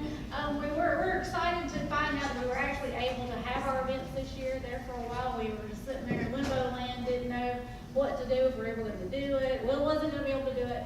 However, we did decide that we were going to go ahead with our Groove Country Green concert. It will be Friday, June the 19th. We're going to kick that off with Toby Lee and Mustang Sally Band. They are Southern rock country band. Excuse me. So we're really excited about that. The next day, the following Saturday, which is the 20th, we will have our car show downtown. And then again on the 27th, sorry, I'm trying to get my dates together. There's so much going on. Saturday, June the 27th, we will have our fireworks, which will be over behind West Walton Park, behind the police station. 7:30 p.m. will be our departure. Excuse me, Journey Tribute Band. Our fireworks will be at dark. I hope that you all join us. Thank you. Thank you so much, Christy. Just to let you know, this is all paid by sponsorships. Okay, so make sure, and I'll be talking about those sponsorships when the time comes, but nothing comes out from tax dollars. It's all paid by sponsorships. And I'm very happy about Christy and Robbie and Gracie about the great job they've done. All right. Danny, I think Danny's done with the city manager's report. Coming down to our attorneys, Robin? I have no action plans. All right, thank you so much. All right, I'm going to go ahead and close it up tonight, and after that, it's your time. It's your community feedback, and then we'll go ahead and adjourn. With that being said, I'm going to ask for a motion to adjourn. So moved. We have a motion. We have a second. All in favor, signify by saying aye. Aye. All opposed, like sign. All right, meeting has been adjourned. Now, real quick, community feedback. Anybody want to say great things about our city? Not so good things about our city? This is your time. Everybody needs to sing with me again tonight. Happy birthday to you. Happy birthday to you. Happy birthday, dear Mary. Happy birthday to you. Thank you. Thank you so much, Janice. Thank you for that. I try to keep it secret. You know. The older you get, the less you want people to know your birthday, I think. No, So, you're so lady. all right, well, thank you so much. Pam, yes, ma'am. I'm Pam Hardy. I just have a quick question, Dan, about your citizen advisory. Give us kind of status and when they'll be kicking off or next steps for that. I did a survey to the existing members last Friday. I got the final response I was waiting from this morning. It was about what their scheduling was, where they available in the next few weeks, and I'm compiling results, and there'll be a meeting probably in the next 4 weeks. Thanks, ma'am. One other question, this is a general question, y'all probably help me with. How do y'all decide where you're gonna put sidewalks at? I mean, I heard you talk about Loganville, sidewalks go to Destination Park. I know living on 20, on 78 you got sidewalks on most of 78. On 20 going out to Sherry Church, there aren't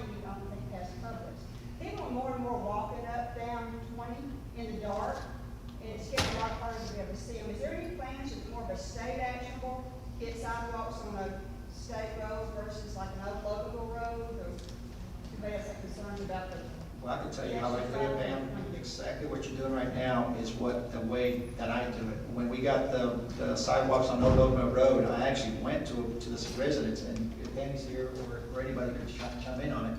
I actually went to the residents back a few years ago and talked about it with the residents. They say, Mayor, we would like a sidewalk here, and I, you know, of course, the SPOS passed, and I mentioned it to Danny, you know, Danny, what are the chances of you know, just extending the sidewalk from Fox Chase on Old Oakville Road all the way down to destination, and it's happening now. So exactly what you're doing is the first step. You let us know where you would like the sidewalks, and then if it can't get done, we'll go ahead and start the process. And no lights, it's just pretty, and people that, I don't know why they were walking the dark on them, but it just seems to be getting worse. It feels like the Sharon Church side of Logan kind of forgotten about, because it's near the end over there. Yeah. So I just didn't know, and Sharon Church has a lot of traffic, a lot of foot traffic also. So I just didn't know if there was plans out that way, you're waiting on projects that are going to go around Tuck Road or whatever to try to improve that area. Danny, did you hear the question? No, about sidewalks? Yeah. By sidewalks, okay. Depends on where they go. Got two microphones on. If it's on the state route, it's gotta go before them, and there's no state route. It goes on to some of our roads that are easements, so depending on where it's at, if it's a city road, it's a lot easier. Tuck Road's a county road, so they would have to give us approval. But if they're sidewalks, city roads, it's much easier. Mayor and council can approve that. That can be done. There are some plans for that area. We annexed some property next to Eastside Towing for development that potentially may come. There's talks about, don't kill me, apartments coming in North Sharon Church Road. There is mostly just business on Tuck, I mean, that they would like to come, but other than that, I don't know of anything in that area being talked about. No subdivisions, no businesses other than Tuck. So, but yeah. Yes, if it's on the city road, it can be done much easier versus the county or the state. Hey Pam, with that being said, let us know, especially let me know, because I mean, I try to go straight to the source, as Bill knows, with GDOT. So you're taking the first step by letting us know what you would like, so, yeah. I was saying, we could access this and walk from Sharon Church Road also, if we had sidewalks going that way, just as well as on Logan Road. That's right. Let me speak to that Sharon Church thing. I'm not gonna name names, but I spoke to someone today who represents a builder. The Sharon Church Road property was seized by the bank. And they're trying to get it out of that. And they're looking at 55 and over townhomes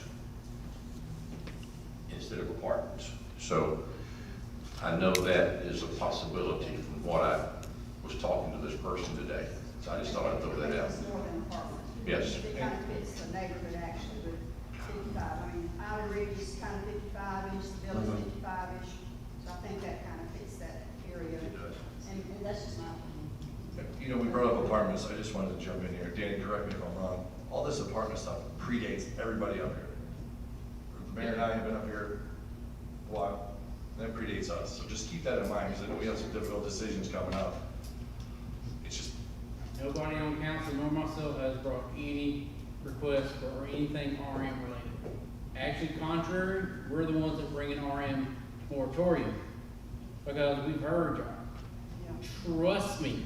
Hand to God, I have heard y'all. Can it go beyond 60 days, Tim? Well, the 60 days is just give them time to decide what they want to do. And then we'll vote on it. Like Robin said, let me turn my mic on. Is that what you were telling me, Kyle? Took the mic from me. The moratorium gives myself, Robin, Temperator, what we can look at and see what we're going to do. We can't get rid of all RM because it violates the Fair Housing Act, which is a federal law. So we got to have some RM. But there's no developers in here, so I hope nobody's watching what I'm about to say. But typically, 1 acre costs the same versus 2 apartments versus 8 apartments. But they'd rather have 8 to spread that money for 8 versus 2. So that's typically why they don't ask for 2 or 4, because 8 get more bang for the buck. Developers, y'all, just like me, are to make money, just like y'all, we're here to make money, so they're land development. But typically, if RMA is what the council decides to do away with and it's legal, then I imagine that's what they'll do. But it also will affect the PUV, which is Planned Urban Village, which we only have one zoning that's currently zoned for that. That's off of 78 next to Loganville Ford, it's 30 or 40 acres. It's already zoned for that, so that means it can have commercial and apartments. Currently now, it's already zoned. It was done before anybody else up here. So we're looking at that, but if we change it now, then they would have to adhere to it. The people that it wouldn't affect is the people that's already currently zoned, which I talked Monday night, Sharon Church, Logan Point, Maxi Price, it's property next to the high school. And then Tommy Lee Fuller, they will be grandfathered in if it's approved by the council because they've already had their application in. Those are the 4 properties that it would not affect. So, come next month and you'll see how zoning works because it's a very touchy situation. So yes, so to answer your question, Patty, yes, they will give us time to look at it. Not sure if Lisa will have a committee report or have a committee meeting, that'll be up to her. But if so, that'll be open to the public as well. And then we'll discuss, we'll make recommendations to them and then the council can either change it, uphold it, do away with it. But like I said before, one council can approve, another council can undo. So, but I don't see nobody on council undoing it if it's approved. Hold on, Patty had another question. Speaking of open to the public, and your group, I know it's closed, and you made that clear.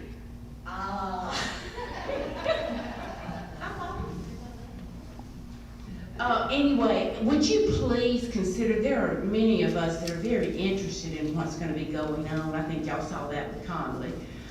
Would you consider just maybe putting it on YouTube? I know you don't want us mouthing back in the background of what we think you should be doing.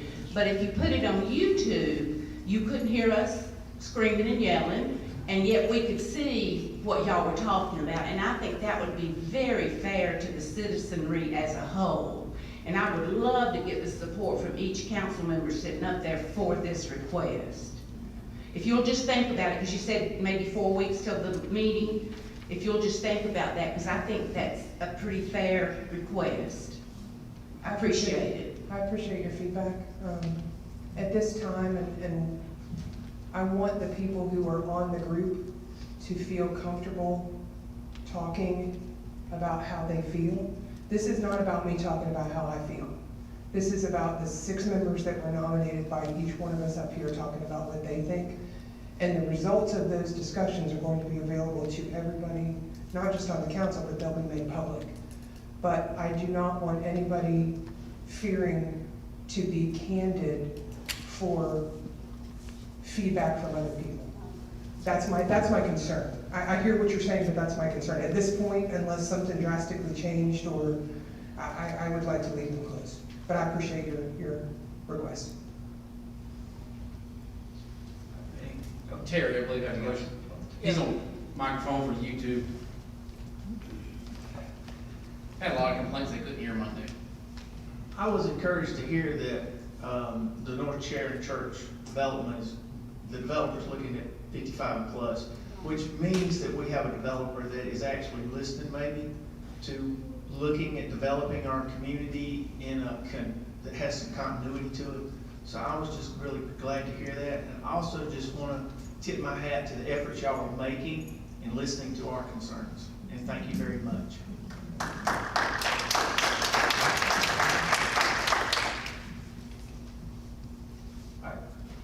Any more questions? Please ask them. All right, I have one. Yes. I wasn't going to say, I just said more of a revenue question is this. A 100-unit apartment complex and a 100-unit subdivision, is the water and sewer collection money the same? It was based on usage. Usage, so the 100 houses, it would be based on usage, and apartments do not get a break? No. Okay. So it's based on gallons. For Gallons for gallons, yeah. So the difference is, and I'll give you an example, the Maxi Price property that we had plans dropped off. And this is about the 4th time we had developers drop off plans, but usually they haven't panned out. The tap fees alone for water and sewer was a little over 3.5 million. That's what we projected. So they may see that number and say, no, I'm not. So, tap fees based on the size of the meter. So where your tap fee as a resident is less, but a 8-inch tap is greater. Okay. So it's based on capacity, or what you're taking, occupying the capacity. So, but as far as the monthly, it's based on So gallon per gallons. That was my Yes. question. But businesses are different than residential, and seniors are the cheapest. If you're a senior, you get a tax break. Businesses are higher, and then residential has a tier. The tier system is because we're a water first community. Good. One more question to feed off of that. Thank you, sir. On property tax collections, let's say again, you have a 100-unit apartment complex and a 100-unit housing complex. Do we collect as much money from the apartment complex as we do a 100-unit housing complex? Yes, everything's assessed at 40% of the value that the assessors assess it. So the city does not assess property. The county assess, they give us a digest, and it's assessed. It doesn't matter if it's a Walmart, they get assessed at 40%, your house gets assessed at 40%. The difference is in the value. Okay. $1 million versus 100,000, of course, you're going to produce more taxes, but it's assessed at the same rate. Well, thank you. So in your experience, are the existing apartment complexes, do they about equal on the revenue we get from them to a traditional subdivision that would be about the same size? I feel like everybody's looking at me for an answer. I would have to look at that. Please. Typically, when the Conley project was coming up, this question was asked. I'm going off memory, so please don't hold me to this. But I want to say the taxes for the Alexander Crossing, I think there are 300 units, was, I want to say, around $70,000 a year, and that's equivalent to, I believe, 60 homes. I believe that was the formula I worked out with. So in theory, if we had 100 homes in the same area, we would collect more revenue for the city than. Which revenue, property taxes or water? Property tax. Based on the value of the house, that could be Okay. true. Just curious. I just need to be educated. But the big difference is typically apartments, they don't default where a lot of, especially during the downturn, I don't think we had any apartments that defaulted, but we had hundreds of homes that I understand. foreclosed, so yes. Well, thank you. You're welcome. In that same line of questioning, do the school taxes are collected about the same for an apartment complex versus a subdivision? Yeah, I believe everything's assessed at 40%. 40% of the value of the home. So they take $100,000 home, times it by 40%, that's what you're paying taxes on, and then you apply the millage rate to that. Kyle, right? Go ahead. Considering the development we're talking about off Tommy Fuller, with the traffic already being so bad, and knowing that 20 and 81 being state roads, not a lot gonna happen right there in that intersection anytime soon. Is there a possibility, since the lot at the corner of Tommy Lee Fuller and 20 is an empty lot, obviously owned by someone, that even a right turn lane could be, and in a sense that's I guess it's Tommy Lee Fuller, a city road? It is, but that portion of that would be county state because of the right of way. Because of the right of way. So just throwing that out there, is there an opportunity, a possibility that that area could get a right turn lane if that traffic coming off Tommy Lee Fuller is going to increase, and if that's developed? That is a possibility, but there again, it would go before the state for approval, because it would go into their right of way. Bill, do you know the right of way that goes from the edge of the state? I want to, 60 feet, I want to say, I'm going to remember, but that's something the state would have to agree to. We tried to make Tommy Lee Fuller right in, right out, the state denied it, because there's so, backs up, so they did deny that, but yes. Something we would look at if we get plans. When we did Tommy Lee Fuller last time, the man that was trying to do all this, that was one of the bad things. He went and requested that they do that, and also he went to, I get confused, I don't go to that grocery store very much, but he went to them and asked if they would reopen their road. And he also went to the property owner behind this. Everybody refused him. So that was one, Don't So let it out at you. what Janice was referring to is Everybody heard me. the Engel driveway. That's considered, that's a private road, so, you know, we can't legally dump traffic on that road, but if you go through that, I forgot doing about that. that. I know. I'm sorry, I forgot to hold it. But that's one, you know, one of the issues that the council hears from y'all is, you know, there's a lot of concerns that y'all have, and they're very valid concerns. They're just not concerns legally we can deny someone for. Because there is actually Supreme Court ruling on this, that if you add one house, it increases traffic. If you add 100 houses, it inherently increases traffic no matter what the density is. Therefore, that's why transportation issues cannot be a factor in denying someone rezoning. What about, I'm sorry, Kyle, go ahead. I mean, you had a question a long time, I'm sorry, dear. no, that's all right. I do. Rita wants to talk. Oh, Would we be surveyed about the sidewalks down North Sharon Church Road and down 20 out that we were just talking about earlier? what do you mean by survey? Will we be asking your permission? Would you, ask our opinion, I guess, on. Well, I think, depending on the right of way that we have, if, you know, our right of way goes maybe a 50-foot right of way from the center line, whatever that may be. If it falls on somebody's property, then we would have to ask them for that. But typically, they don't send out flyers, not to say that the council can't say we will, but that would also be before the council for discussion, because it would be a large project. Well, I thought the mayor said that we would talk about it.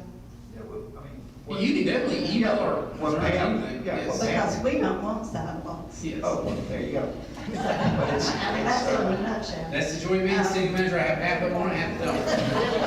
And also, today there's been an awful lot of misinformation on Facebook about the property on North Sharon Church Road, about apartments, and from day one, that property, I think, was zoned for 55 and older condos or townhomes. And it's my understanding that there's an interest in a property owner trying to get that property back, and a builder interested in building condos for 55 and older. So there's a lot of speculation. There's a lot of untruth out there. I don't know why people don't call City Hall and ask for information before they put all that stuff on Facebook. But one person quoted that, how do they get our neighborhood active and engaged? We've always been engaged, right, Mayor? yeah. I wanna echo really, there's a lot of untruths about your mayor, and all you have to do is call me like Alma does, and we'll talk. I'll be delighted to talk to you. Thank you so much. There's a lot of truth about a lot of us here, and just reach out to City Hall, that's all you have to do. But I can assure anybody in Loganville that our subdivision would be fighting tooth and nail against apartments next door to our subdivision. We probably will 100% support a 55 and older condo. Danny, is it correct that that property is now zoned for apartments? The Tommy Lee Fuller? No, Sharon Church. Sharon Church has been zoned. That's what I thought, it has been. But you're talking about Tommy Lee Fuller? No. We're talking about North Sharon Church. Yes, it is currently zoned RM8, and they can say they can do 55 and over, but that's something we cannot enforce. And I will tell you, I'm talking to a gentleman now that's talking about putting apartments there. He has said nothing about for sure doing 55 and over. He's still working out an easement with the road, but, you know, that's, I agree with you on Facebook. I think everybody's in here is legitimately concerned. What I don't like is being singled out and called and accused. These are things that we had nothing to do when they got rezoned. I don't know why they got zoned RM8, because historically, we have not had that many RM8s. It's always been frowned upon. but, you know, our hands are tied. I mean, they could come right now and not even go before the city council and build it, as long as they don't ask for a variance. And there's not a thing in the world that you wouldn't even know about because they don't go before the council.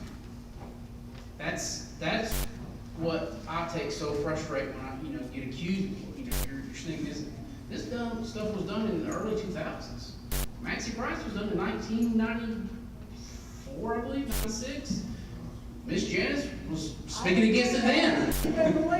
So, you know, I think, you're my preacher box here, but we've got to get past the name calling and accusing everybody and get back to I ain't gonna say trust, it's hard to say trust the government, but, you know, I know I've not done anything wrong, for a fact. But that doesn't stop somebody from saying, I wouldn't go on Facebook and accuse nobody in here without going to you first. And that's just the way I am, so. I don't think I've ever accused you. No, I'm not saying, I'm just saying you brought it up, you know, we just gotta get back to. We have a battle right here. Right. We just gotta agree to disagree on some of the parts. You know, I don't think I'm for parts, but legally, I can't tell you what to do with your property as much as you can tell me to do my property. And, you know. Well, I can assure this council and people in this room that we will be very much involved in what's going on next door to our subdivision. And you should be. We will be. You should be. Thank you very much. And if you look at the minutes, you'll see who pushed that. And I hate to tell you, it was the HOA president of Dillis. Just what? For being zone RMA. Was that back in 2006? I want to say it was 2008, but I could be wrong. But I can try to find, shoot me an email tomorrow and I'll try to find you the minutes and send them to you. And no, it doesn't mean, I know it doesn't matter, but you can see who voted for it. Was it, you're talking about the ex-mayor or are you talking about the builder? I'm talking about whoever the president was of the Dillis at the time. They came and spoke in favor of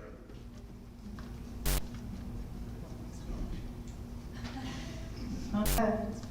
We'll look at it. Just email me tomorrow. Okay, thank you. Okay. Trey? Well, I Hold wanted on, to, Terry had, oh, I'm sorry. Dana, I wanted to close the Facebook comments we had today. There is, the red part on Sharon Church is CH. The RM8 is the landlocked piece, but there's an easement on the CH red piece to the RM8. I talked to Tim about it before the meeting. From Sharon Church. On Sharon Church, yep. They have a drive there, and the developer actually got me involved and wanted me to eminent domain that, give him access. I said, sir, that's a private road, that's between you and whoever owns it, but if you have an easement, then there's nothing nobody can do to stop you. So that's what's been holding up back and forth, trying to get a road through there, but I told him, trust me, after Main Street, I said, I ain't working nothing on apartments. But just, I wanted to close that up, so we're talking about it today. Terry, you had a question? Y'all, it's already gone down the road.